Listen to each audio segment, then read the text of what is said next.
The Fatal Conceit. Why Socialism Fails. Nobel Prize-winning economist Friedrich Hayek wrote the book The Fatal Conceit to argue that socialism is doomed from the start, not just because of corruption, greed, or bad leadership, but because it's based on a fatal misunderstanding of how society works. Socialists believe that with enough planning, enough control, enough rules, they can design a perfect economy. But Hayek warns, no single person, no government, no committee is smart enough to replace the natural order of free markets. And every time people have tried, they've failed disastrously.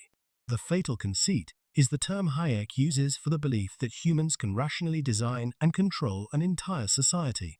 It's the idea that if we just put the right leaders in charge, give them enough power, and follow their brilliant plan, we can create a perfectly fair, perfectly just world. Sounds nice. But Hayek argues that this is an illusion. Society isn't like a machine, where you can just tweak a few gears and make it work better. It's more like an ecosystem, complex, unpredictable, and constantly evolving. When socialists try to impose their rational designs onto society, they destroy the spontaneous order that actually makes civilization function. And this isn't just theoretical.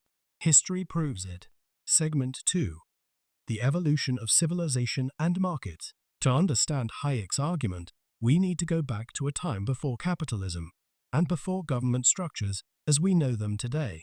Humans survived by forming tight-knit groups, where resources were shared, decisions were made collectively, and survival depended on cooperation. This tribal instinct is still wired into our brains today. It's why people naturally like the idea of socialism. It feels right to share everything equally, to take care of everyone, to avoid competition. But as societies grew, this tribal model broke down. You can't run a city or a country like a small village. So how did humans scale up? Through spontaneous order. Over time, trade, money, private property, and contracts naturally evolved, not because anyone designed them, but because they worked. Markets, unlike governments, don't need a central authority. They coordinate millions of decisions every second without anyone being in charge. And that brings us to Hayek's biggest argument against socialism. Segment 3.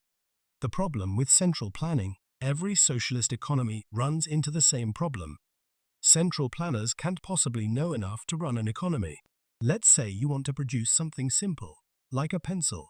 Seems easy, right? But to make a pencil, you need wood from trees, graphite from mines, paint from chemicals, metal for the ferrule, rubber for the eraser. Each of these materials comes from different industries, each with its own supply chain, workers, and equipment. In a free market, prices send signals that automatically coordinate all of this. If there's a shortage of wood, the price goes up, people produce more, and the market balances itself. But in a planned economy, bureaucrats have to guess how much wood to cut, how much rubber to make, how much metal to mine. They always get it wrong, because no one can process that amount of information. That's why socialist economies always have shortages of basic goods. No prices means no information. Segment 4. The extended order. Why capitalism works. Hayek calls capitalism the extended order. It's a system that lets people freely interact, trade, compete, and innovate without a master plan. Instead of waiting for a government to tell you what to do, individuals make their own choices. Entrepreneurs take risks and build businesses. Consumers decide what succeeds and what fails. Workers choose jobs based on wages and demand. The beauty of the extended order is that it works without anyone controlling it. The greatest economic booms in history, from the Industrial Revolution to the tech explosion of the 21st century, happened in free markets, not in socialist systems.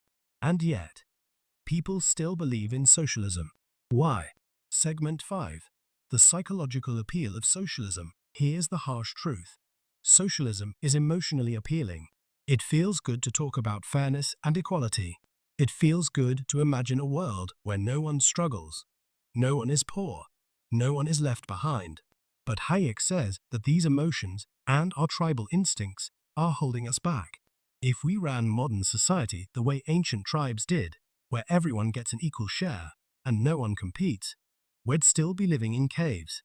Capitalism is hard because it's unnatural. It forces us to accept inequality, risk, and failure. But it's also the reason why we live in an age of unprecedented prosperity. Segment 6. The dangers of the fatal conceit. Every time socialism fails, its defenders say, that wasn't real socialism. But Hayek would say, it was, and it failed for the same reason it always does. When the government tries to replace markets with central planning, it inevitably creates shortages, inefficiency, loss of freedom.